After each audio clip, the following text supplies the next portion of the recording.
us tonight as we gather around your word. Open our hearts, quiet our minds, quiet our souls. Allow us to hear what you desire us to hear tonight. Bring conviction, bring peace, and bring awareness. In your name we pray. Amen. 2008 lives as one of the greatest years in sports history. And it's not because the Boston Celtics won the NBA championship, which they did. Yeah, praise God. But the reason 2008 lives in the echelon of sports is because the 2008 middle school Ringgold Tigers went undefeated that football season. They did. They went to regionals, and because one team, I won't name them trying, cheated, they lost in the finals in a heartbreaking loss by 7 points. One of the greatest athletes I've ever met was on that team. That was me. Yeah, my son just laughed. Isn't that terrible? No, I was on that team. I played tight end and linebacker. Pretty big deal. Probably could have went to the NFL, but chose Jesus. Super humble. No big deal. Not a big deal. Not a big deal. But I remember that year playing football like so deeply in my brain, and here's why. I was homeschooled. I know. Can't tell. No, but I grew up homeschooled, and there was this kind of like little pass that you could get. You could play football up into middle school, and then after middle school, once you started ninth grade, like you had to go to school to continue playing football. And I remember, like I can remember it like a movie in my brain, that we had finished the championship game. It was over. We had lost. I won MVP. No big deal. No big deal. I won MVP of my team. It's not about me, I promise. No, but we had got done, and the coach had approached my parents after the game. And they had said, listen, your son is really good at football. I would really encourage you to put him into school, and we think like, you know, he could play high school football with us. And I was like super pumped about this idea. And then they said the worst thing ever. They said, practice, our main practice is on Wednesday nights. Ooh, my brain immediately knew. That's when we had youth group. Practice was on Wednesday nights. JV played Thursday night games. And then our games were Friday nights, which when I was a kid growing up Pentecostal, we had what was called Friday Night Fire, which was basically what the first thing we did tonight in worship, but we did that for like 6 hours until midnight. So it's fun for 3. It's not great for 6.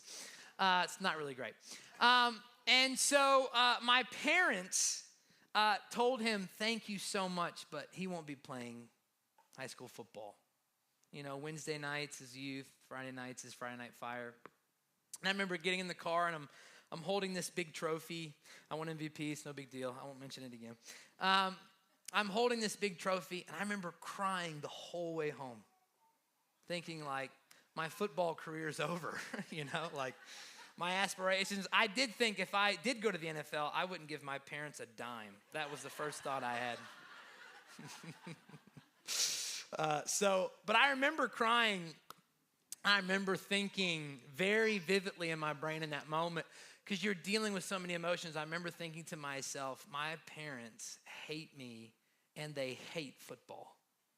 They hate me and they hate football. And I was crying and crying and crying, and I had to give my pads back, you know, and my helmet, and all I had left was like, you know, shoes and football. You know, it was basically half of my gear was I just felt naked from football. I remember crying and crying and crying and crying, and that was the only thing that went through my head was my parents, they hate football. They just hate it. I was so mad. And I learned something that I hated that day. I learned that my parents were unwilling to sacrifice the things that were most valuable to them, even though it was the things that I wanted. And I personally at the time, if I'm going to be honest with you, hated them for that. That's just the moral of the story. I'm not a big fan of them. No, I'm just kidding. We're still not friends. No, but we spent the last 2 weeks talking about hearing God. I'll bring that story into this, don't worry. It's going to come around. We spent the last 2 weeks in our prayer emphasis. We spent the first week talking about hearing God. Last week, we spent the night talking about contemplative prayer. and the process of contemplative prayer. And I kind of ended that time talking about the reality of unceasing prayer from the perspective of consistent and constant communion. And tonight, we're going to be talking about unceasing prayer more from the place of discipline, or as we have up here, daily bread. And so I want to talk tonight about the idea of unceasing prayer from the place of discipline. Because there's one nature of unceasing prayer where in the contemplative practice, when you become contemplative enough, you become aware of God's presence everywhere you go. The challenge of contemplative prayer is it does require discipline. And so you can talk about the beauty of silence and all these things, but at the beginning, as I've said before, it's more like, feels like shoving nails under your fingernails. You know what I mean? Or shoving like just thumbtacks or something. It's just painful. It's very hard to do. And so what it requires at the beginning place is discipline. And Paul is writing this kind of section in Romans 12, and in a lot of our Bibles, it says something above this section as it breaks down sections like living the Christian life, or this section kind of starts with the tagline like Christian living, what it means to be a believer, and then it kind of breaks down all these things that I don't do. Hate, loving enemies, not hating this, abhorring evil. And in the middle of this, in 11 and 12, Paul sneaks something in. Romans 12, 9-21, in 11 and 12, he says, "Do not be slothful in zeal, be fervent in spirit, serve the Lord. Rejoice in hope, be patient in tribulation, and be constant in prayer." Be constant in prayer. Two things stand out. Serve the Lord and be constant in prayer. In the middle of the attributes of what it means to be spiritually formed into a believer are these two concepts of serve the Lord and be constant in prayer. I've said this multiple times, and not in a harsh way, more even for myself, a convicting way. We do really good with having a father in God. We do really good with having a savior in Jesus. We do really bad with having a Lord. Right? Like no one's going to tell me what to do. Not today. The thumb's off, man. The thumb of the man is off me. Right? Like I'm living. And we have a hard time with lordship. And Paul says, serve the Lord and be constant in prayer, which is more challenging than we think. I think the challenge of a life of prayer is that prayer, in my opinion, works like the tide.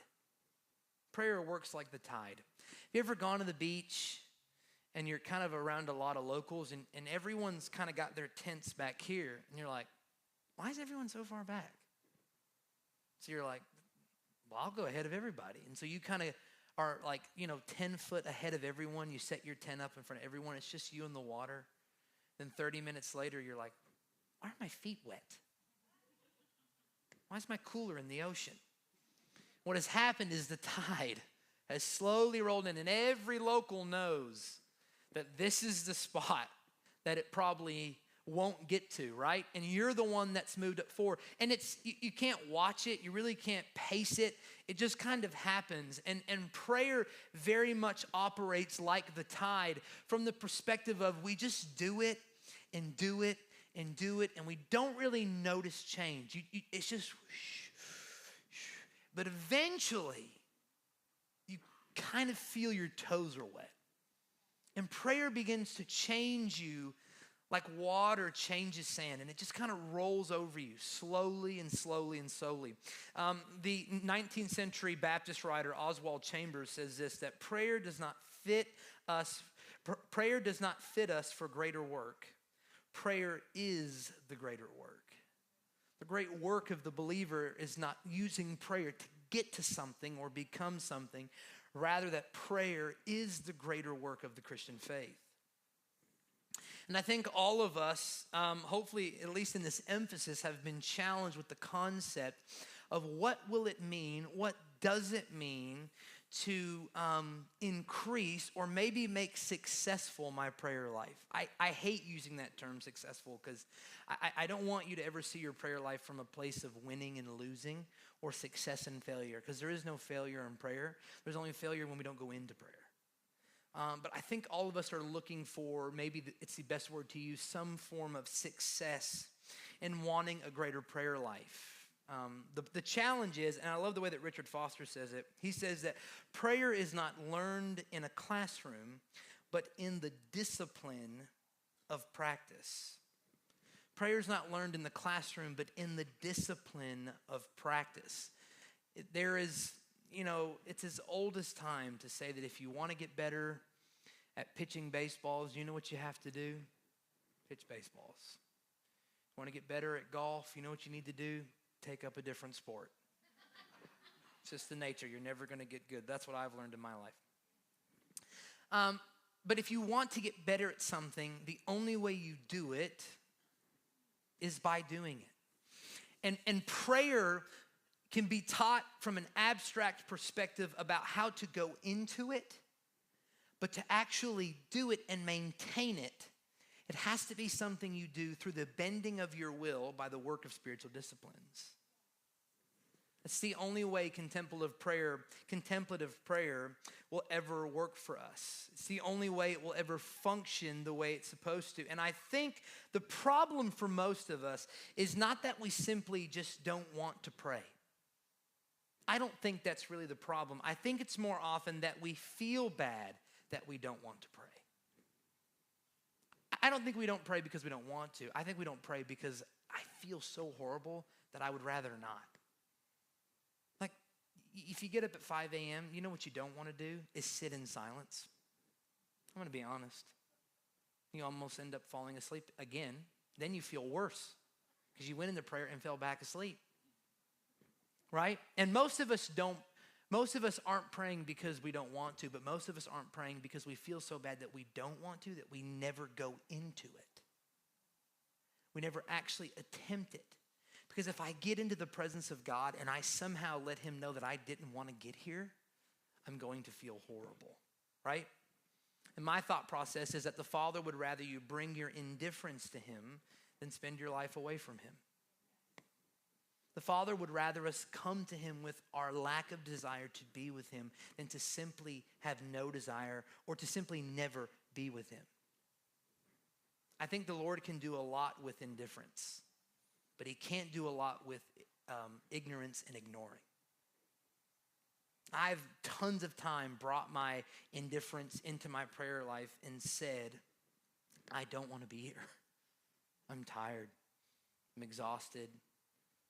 I'm worn out, and so I'm just going to sit here, Lord, and know that you are with me, and I may read a psalm in 10 minutes, and then I hope that's good enough.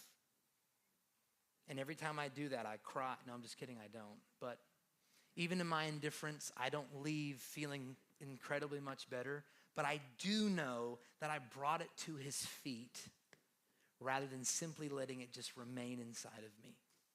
I would rather see if he can help my indifference than live by myself.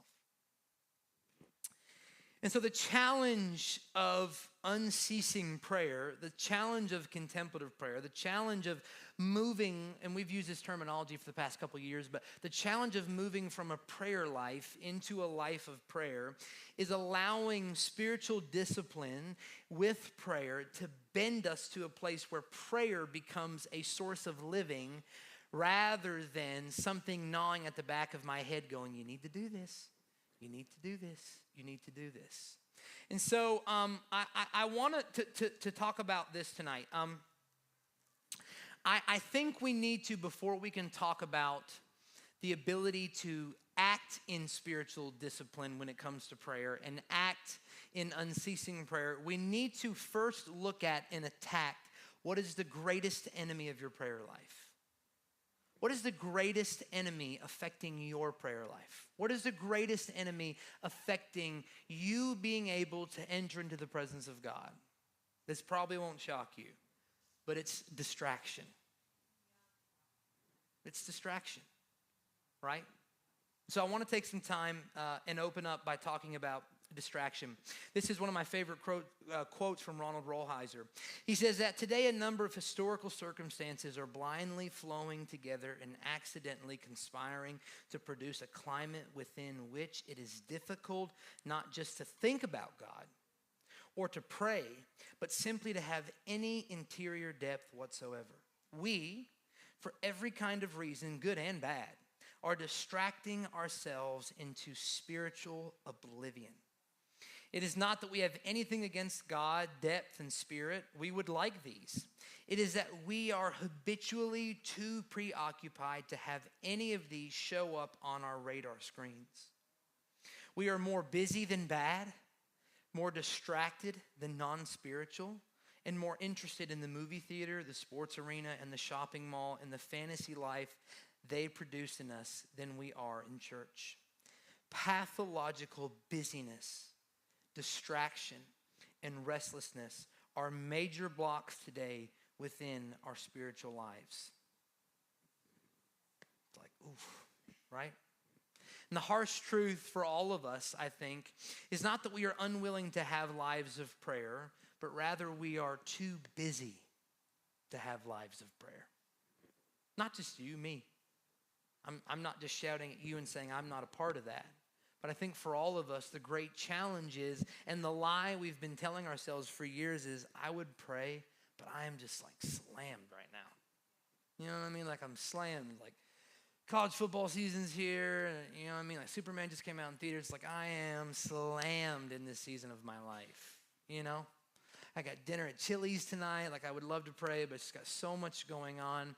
And we've built up this idea that like I just can't squeeze it in. But the lie is not that it can't be there. The lie is we've built so much distraction and busyness into our existence, we have no ability to sit and do it. John Ortberg says this, that for many of us, the great danger is not that we will renounce our faith. It is that we will become so distracted and rushed and preoccupied that we will settle for a mediocre version of it.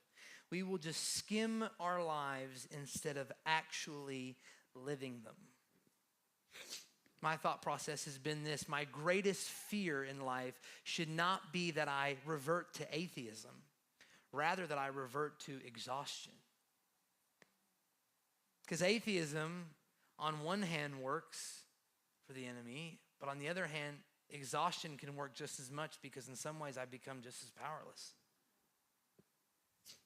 And most of us are so exhausted, we have no ability to maintain or even begin the process of having any spiritual discipline or spiritual formation internally.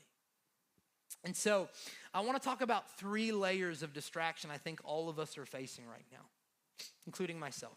I think there are 3 layers we can examine that will help us understand and maybe audit the amount of distraction we're facing, okay? This is the 3 layers of distraction. The first one is this, is artificial significance.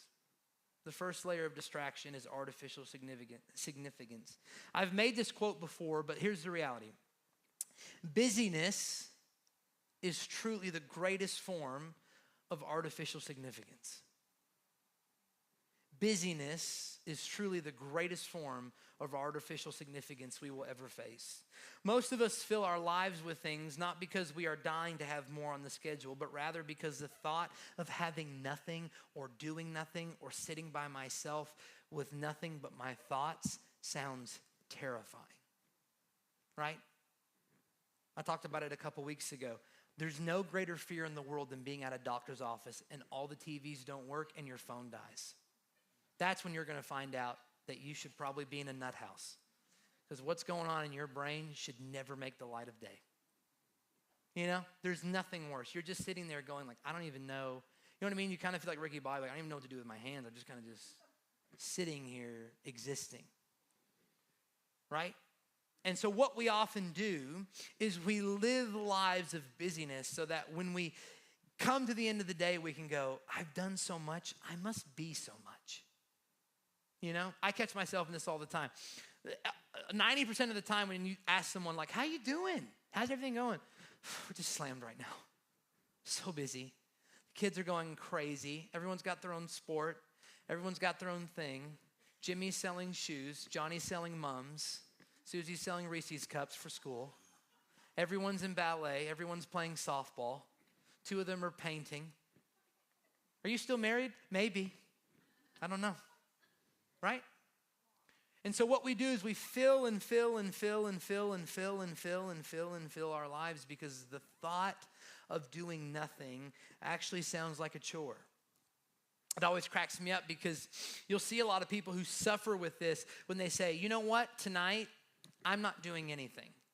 Cancel all the plans. I'm not taking the kids anywhere. We're not going out. And so you get home, you sit on the couch and you go, I should probably clean out the spare bedroom. Right? Oh, I should probably clean out the attic. You know what? Now that we're all home, let's redo the mulch.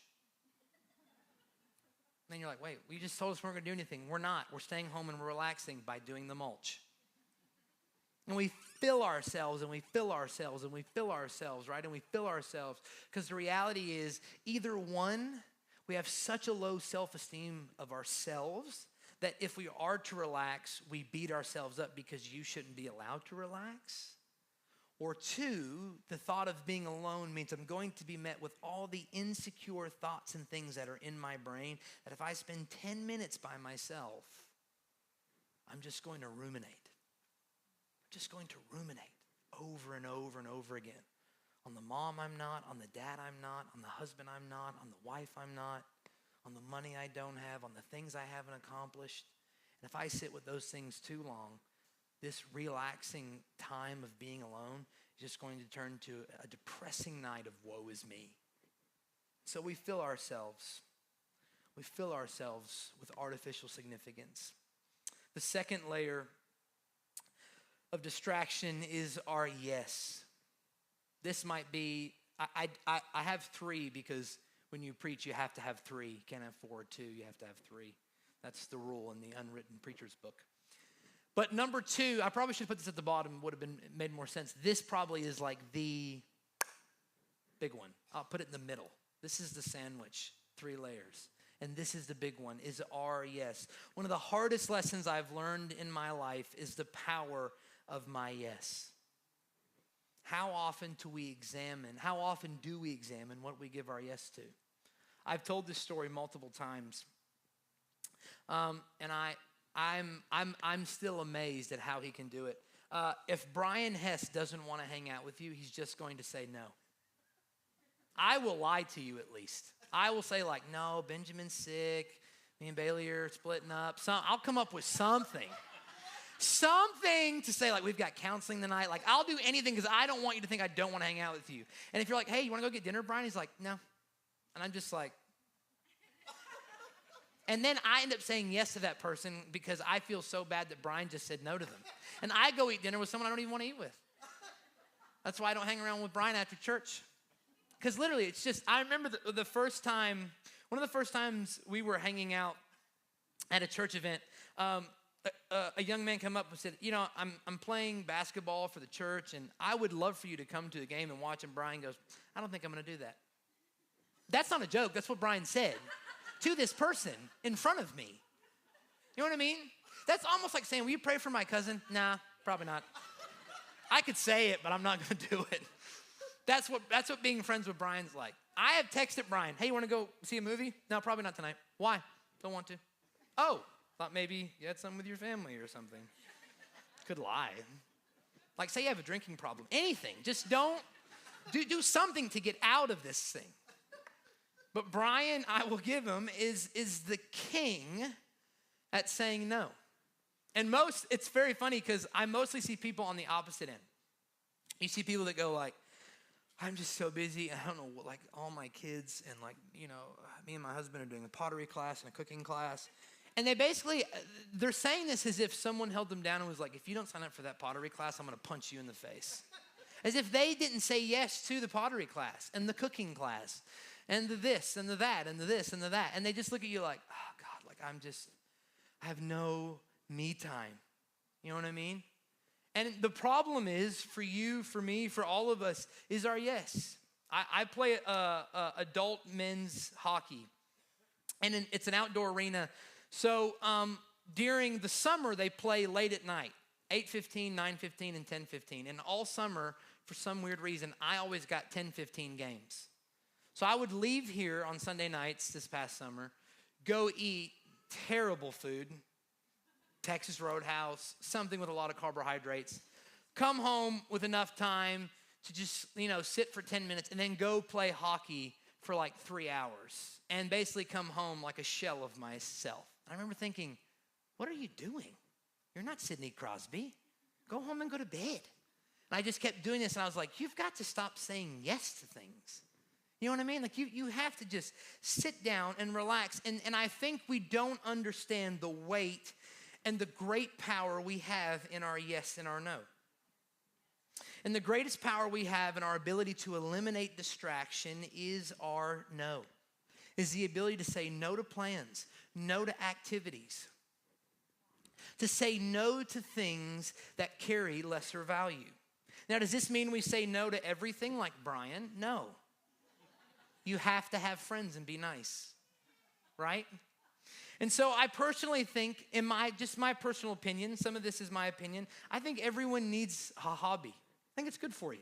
I think everyone needs deep friendship. I think everyone needs deep couple friends if you're married. I think everyone needs deep single friends if you're single. I think a hobby is really good for you and your spouse. Maybe a hobby separate so you're not always together. I think all those things are great. But the problem is we double and triple our yeses to multiples of those things, instead of giving the amount of yes and the amount of no that we can actually hold up to and having a steady existence. There's hard no's. You know what the hardest no in the world is? Is telling your son no when he just got done playing 8th grade football that he can't play high school football. See, I brought that around. Thank you, one clap. That is a terrible no that you should never give your kids, right? And it's hard. It's a great challenge. It's hard on both ends. Can I tell you, there's a rule in the Chant house that starting this Saturday through February, every Saturday, college football's on. I'm not going to your wedding. I'm not going to your bar mitzvah. I'm not going to your quinceañera. I'm not going to any of it. I tell Bailey, we don't make plans. We don't go out. We don't do anything. People can come to me. Come to my house all you want. I'll smoke you a brisket. Have a blast. But I, on Saturdays, watch college football. But every once in a while, I'll feel that tug of someone saying, hey, we'd really like to get lunch with you. When? Saturday. And you're like, oh, God. It pains my gut. And I go, yeah, we'll do that. It'd be great. Love that. Right? It's hard to say yes. It's hard to say no. Here's the things I've done recently, and me and Bailey process this together, is I've kind of built this format in my brain in examining my values to determine my yes and no. And these are kind of the values I give for determining my yes and my no for me, for my wife, and eventually my future son who will play football. No, I'm kidding. And so here's what I'll do.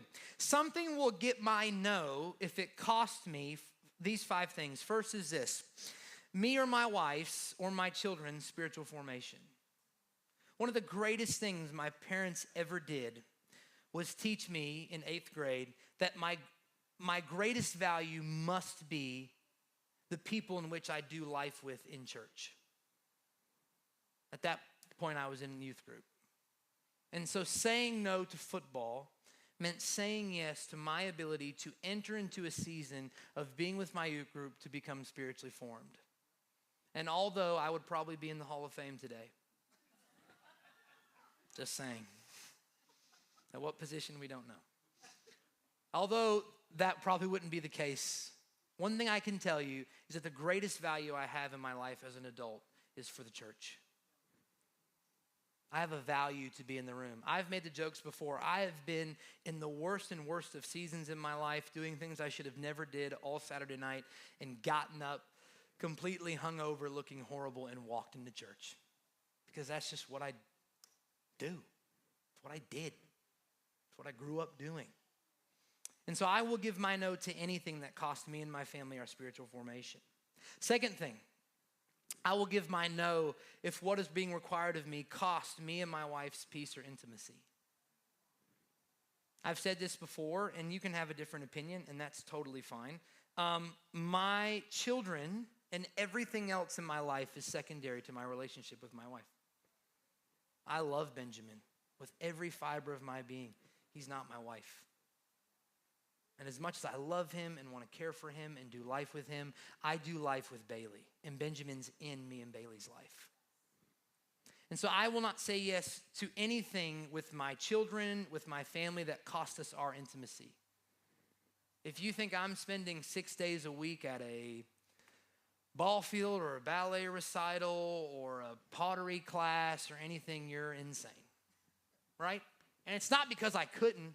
Simply because my favorite time is when we put Benjamin to bed or Benjamin's with someone and we're just simply together. And I'm not willing to cost date nights and being together and intimacy and doing life together and being too exhausted to do adult things. I will not cost any of that because of my family and my children or anything. I watched my parents say no to taking me to all kinds of stuff as a kid. Some they probably could have said yes to. Probably a little laziness in there. No, I'm kidding. But no, I'm just joking. I love them. They're awesome. But the reality was my parents just weren't going to run themselves ragged. They just weren't. They were going to go home and eat dinner together and be together, and we were all going to watch a movie together as a family and just sit around and be. I'm not spending my life giving myself to everyone else and believing that my children are my first priority while my relationship with my wife suffers.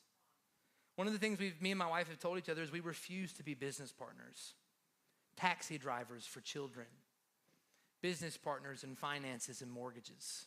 We're going to be married. We're going to put each other first. Third thing that I will give my no to if it costs my ability to reset. I'm not going to do anything that takes away from my family's ability or me and my wife or my personal ability to have time to rest. We don't do things 6 days a week or 7 days a week. Mostly me and Bailey try to fit everything into about 5 days a week. And one day, starting this weekend, it will gloriously be on Saturday, I will spend doing nothing but watching college football. And I will reset my soul. Or if they lose, I will ruin everything I've built up that day. No, but we pick a day, we pick time. I pick time in the morning, I pick time in the evening, we pick a day a week, and we reset. My son or my wife or me, I will never be involved in something at 5 in the morning because I get up at 5 in the morning and spend time with the Lord, and that's when I reset for my day. I will never say yes to something that cost me being at prayer on Wednesday morning because that's a part of how I reset my spiritual formation. Number 4 is this. Something will get my no if it costs the ability for my kids or me and my wife to have space to be bored. One of the greatest issues we're facing today in distraction is the inability to create space for us and our children to be bored. We need to find space as families to be bored, to have to play a board game, to have to go outside, to, God forbid, have to read a book. And I will not say yes to things if it creates no space for my son to just have to maybe figure out a little bit of how to exist. There are so many days where I just want to put on Lion King or The Incredibles for a third time. That Benjamin will just sit and watch The Incredibles. And then I say no, and he's freaking out for 10 minutes, and then something will happen, and I love it. I'll be sitting on the couch, he'll finish his fit, and I'll look at him, and he'll have a train or one of the dog toys or sometimes a piece of dog food, but he's just sitting by himself in the floor, just existing. No technology, no nothing, just trying to find some way to appease himself, and I'm like, bingo, right? And that changes and gets harder as your kids get older. I know I have an 18-month. 18-month-old, and so it changes. But the fifth thing is this, because I don't want to run out of time, is that something will get my no if it costs me my finances. I get saving, I get sometimes going the extra mile, but I will not put myself in financial turmoil at the cost of me and my wife doing this, becoming that, taking my kid to this. You know what I mean?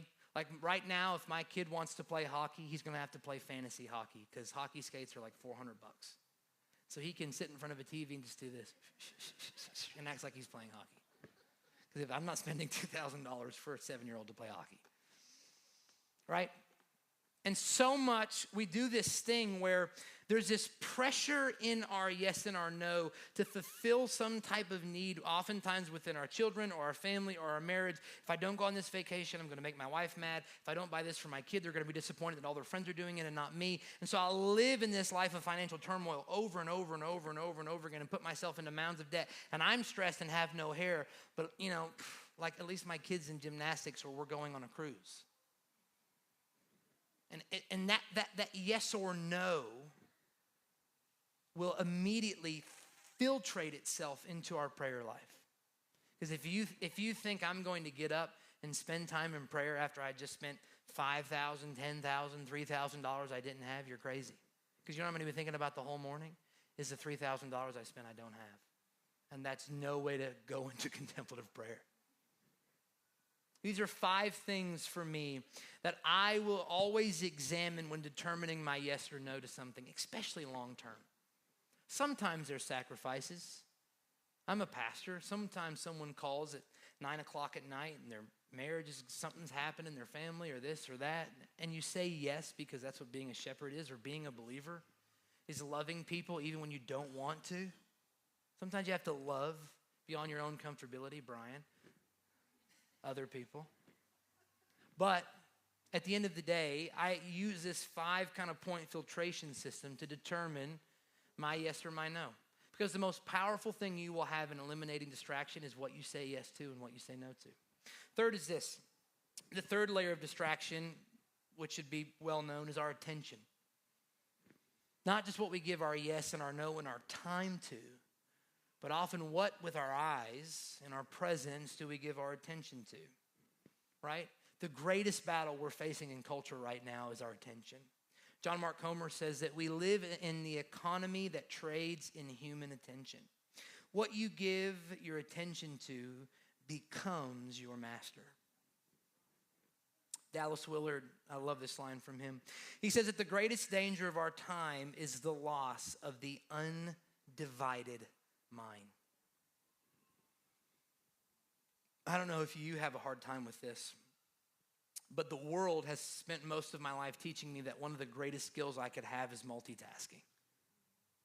The ability to be on the phone and write an email and do this and do that. And you know what it's done? It's driven me into my own forms of spiritual oblivion, where I can't sit in silence and solitude. I can, but I'm also like, you know what I mean? I can't sit in silence and solitude because my left half is silent and my right half is thinking about everything I got going on today, everything I need to do. Why? Because I've spent my whole life teaching my brain, you need to be thinking about everything.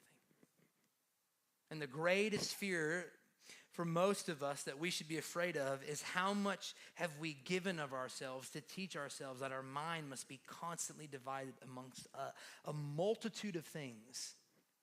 And then we try our best to get into moments of prayer, moments of contemplative prayer, any type of prayer, even unceasing or intercession. And our brain, even sometimes our mouths is praying. I don't know if you've ever done this. My mouth can be praying and my brain be thinking about something completely different. You know what I mean? I'm like praying and I'm like, Lord, bless this thing. And then in your brain, you're like, oh my God, I totally forgot to buy ketchup. Yeah. It's crazy. And somehow that should be considered a special skill, but it's not, right? Our attention's up for grabs. And really, what's frustrating is we're beginning to believe the lie that healthy withdrawal is actually bringing our mind and attention to something, right? So here's an example, because I think I lost you there for a second. What we teach ourselves is that to become at rest, to withdraw, means I sit at home and I watch Netflix. I sit at home and I read my Kindle. That's a healthy withdrawal. That's my spiritualism. And that is a great way to relax. But the way to withdraw from the world, the way to bring health to our souls is not to turn our attention to other things. It's actually simply to stop putting our attention on everything else and look only at him. And we're believing the lie that how we relax is by doing nothing. And that secret nothing means actually just paying attention to something that's not work or not my children. Right? And that's just a false reality. I've been in my own life practicing the daily discipline of the daily office. We'll talk about it a little bit further down, but basically the idea is, in the early church practiced the idea of the daily office of prayer, where you pray in the morning, you pray at noon, and you pray in the evening. And my alarm goes off at 12:30 every day to pray in the afternoon, and I swear it's always the worst time. It's always the worst time, because almost every day at 12:30, I take a lunch break, and I'm eating and watching Star Trek. And that alarm goes off, and I'm like, oh, God. You know, it's after the episode is what I tell myself, after the episode. And it's a challenge. It's been really hard to pray 3 times a day. I'm probably batting like 300, 400 maybe. It's a great challenge. But you know what's crazy I've been realizing the past couple of weeks? It's never, ever, ever a challenge for some reason to check Twitter.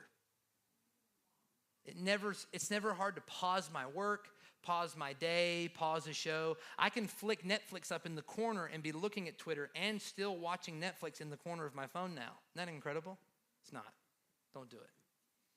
Right? It's never an issue for me to do that. It's never an issue for me to check Instagram. It's never an issue for me to respond to an email. I can carve out a moment of my day like that to do those things. The only thing I have a hard time carving my day out is to pray. Which means the problem is not that I'm too busy to pray. It means I'm too distracted to pray. It means I've set my attentions on so many things. And that is the lie of the enemy that we are facing. It's not that prayer or spiritual disciplines are non-beneficial. Rather, it's that we simply don't have time for them. That's where all of us mostly are. I think all of us in here hopefully in some way believe that spending more time in prayer would benefit our existence. We're just kind of too busy, too distracted, too much going on. You know what I mean? In the back of our heads, we're thinking, if you think after spending all day with my spouse and my kids, I'm not going to sit with my Kindle, you're crazy. If you think after doing everything else for everyone else, I'm not going to just sit and be by myself and have some me time, you're crazy.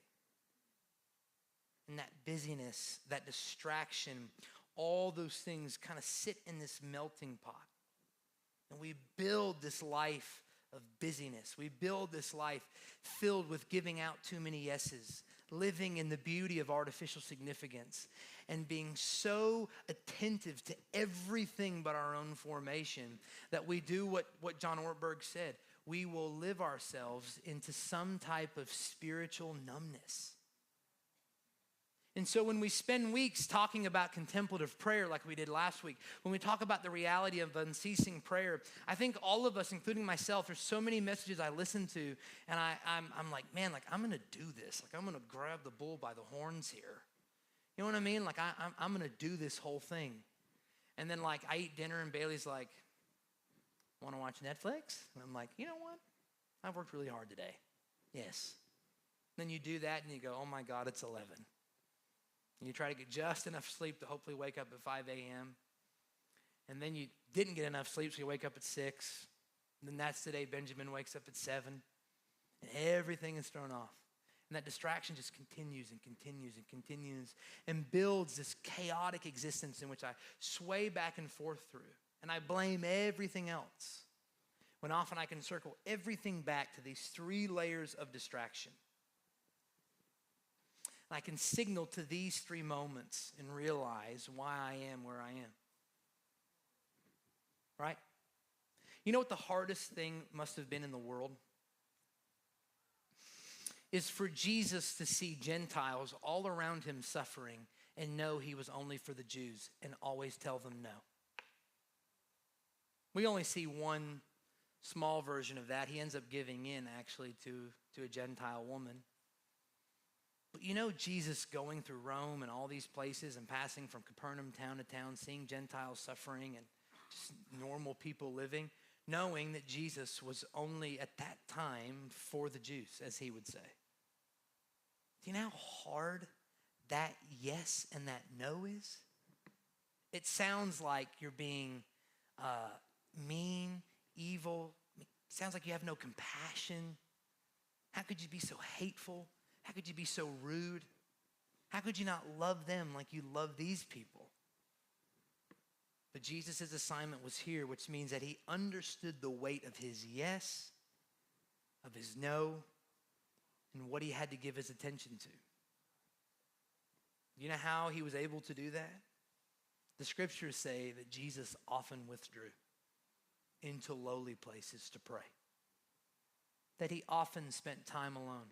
That the disciples would be asleep and they'd wake up, and the scriptures would say that Jesus was up in the desert praying by himself.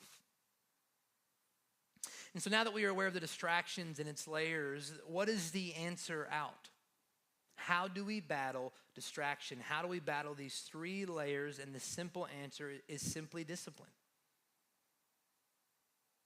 The only way we battle ourselves into a life of contemplative prayer, of the ability to sit in the presence of God to be transformed, is to bend ourselves in discipline to do it. And if you examined your prayer life, what level of attention, if you were honest with yourself, does your prayer life get? How have your yeses cost you your devotional life? How have your no's helped your prayer life? How is the gaze of your attention determined how you live out your spiritual journey? I want to give you tonight 4 prayer-based spiritual disciplines that I think help fight distraction and hopefully will help you be able to move into a greater place of being able to sit simply in communion with God. The first one is this, the daily office. I mentioned it before. Setting an alarm. You really only have to do it in the afternoon because that's normally when you forget. But when you wake up in the morning, spend time in prayer. In the middle of the afternoon, when you normally know it's your break time or your wind down time, set a daily alarm on your phone. You know what I do most days? I just say the Lord's Prayer. I don't go into 30 minutes of prophetic painting while I'm speaking in tongues. I've actually never done that. But I normally just stop. Sometimes I'm pulling out of my subdivision. I'll pull over, say the Lord's Prayer, and go right back into my day. It's a simple moment of redrawing myself back onto the presence of God and going, you are more important than anything else I'm bringing my attention to. And then ending your day the exact same way. Spend 5 minutes reading a psalm and praying. Say a prayer just laying in bed at night. Do this every day. 1, 2, 3. Morning, noon, night. Morning, noon, night. Christians did it for over 1,000 years. Every day. Morning, noon, night. Become aware. The second one is this, Lectio Divina. Some of you have practiced Lectio Divina. Some of you have not.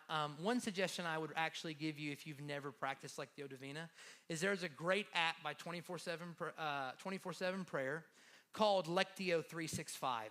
And Lectio 365 actually walks you through. You can do it in the morning, you can do it in the afternoon, or you can do it in the evening.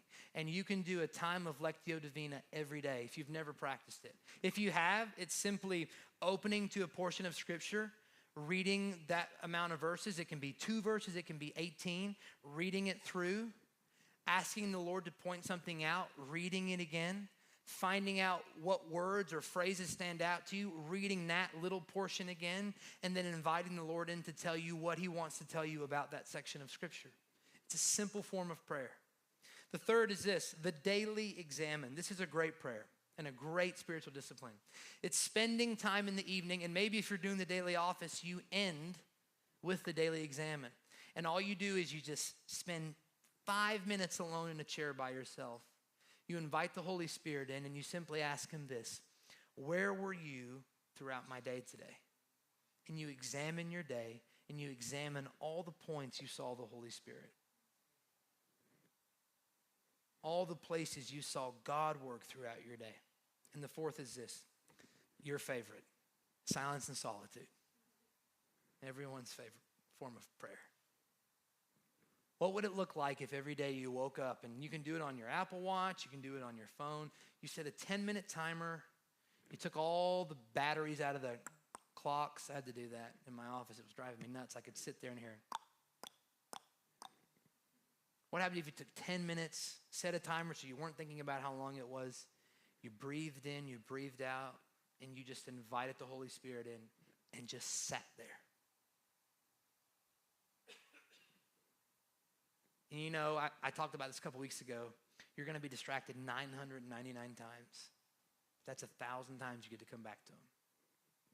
And you're going to have 10,000 thoughts about how awful you are, how great he is, how you don't do this. And then right at the end, you're going to go, this was great. I should do this more. And you probably won't get up and do it tomorrow.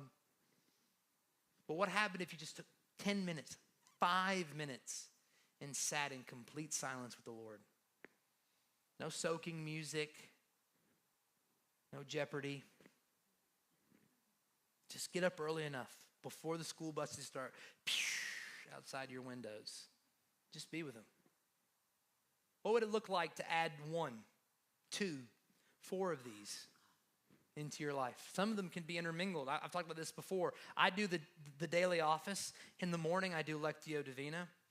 In the afternoon, I pray the Lord's Prayer, and then at night, I do the daily examine. And so I've kind of sandwiched 3 of these into one.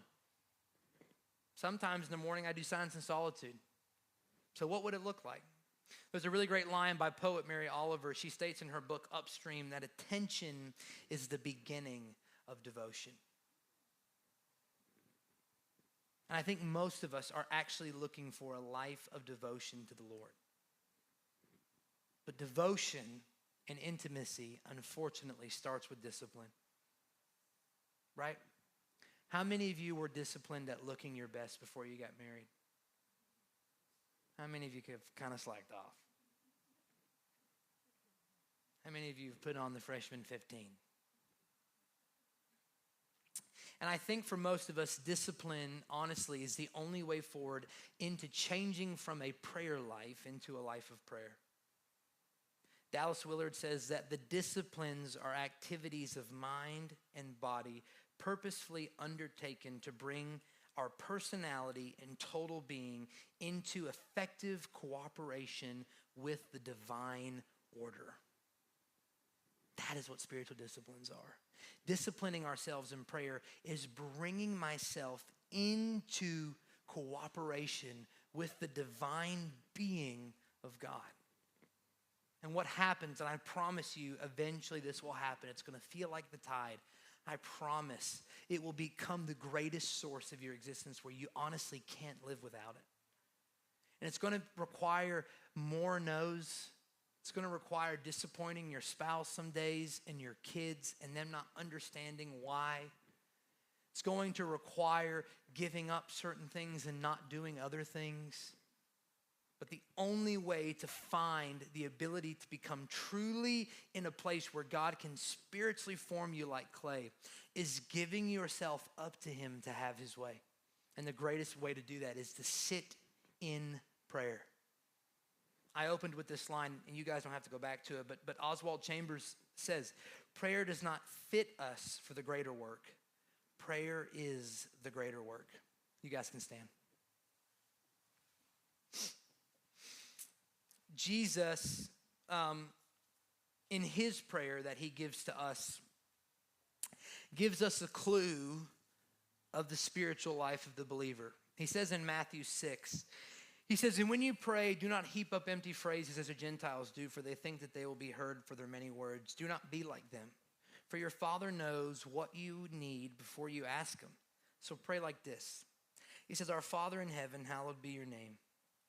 Your kingdom come and your will be done on earth as it is in heaven.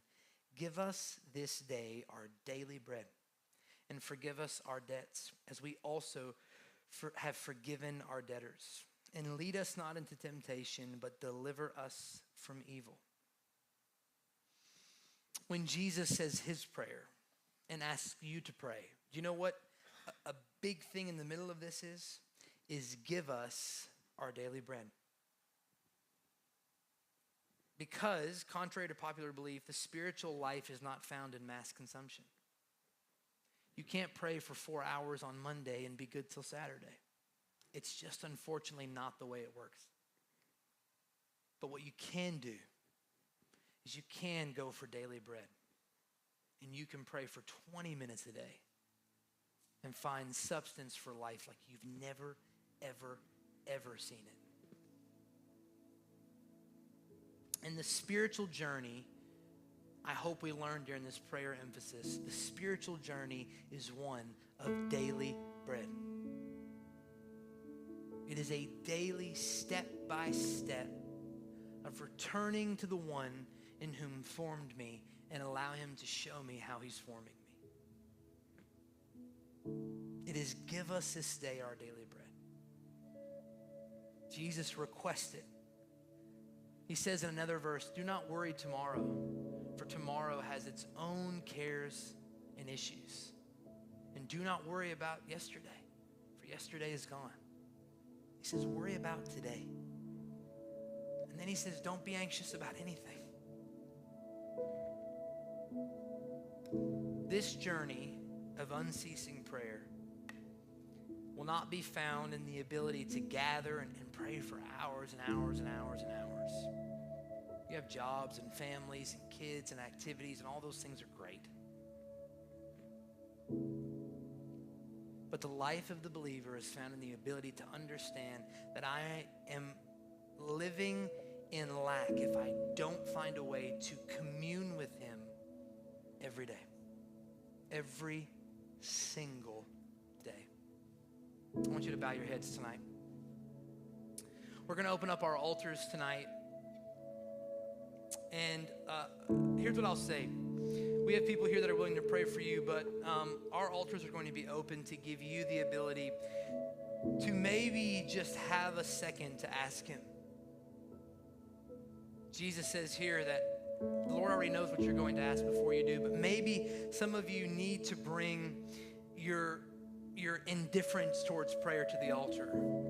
Maybe some of you need to bring your lack of hunger for prayer to the altar. Maybe some of you just need to get to the altar and ask the Lord to teach you how to pray or what it means to pray. So here's what I'm going to do.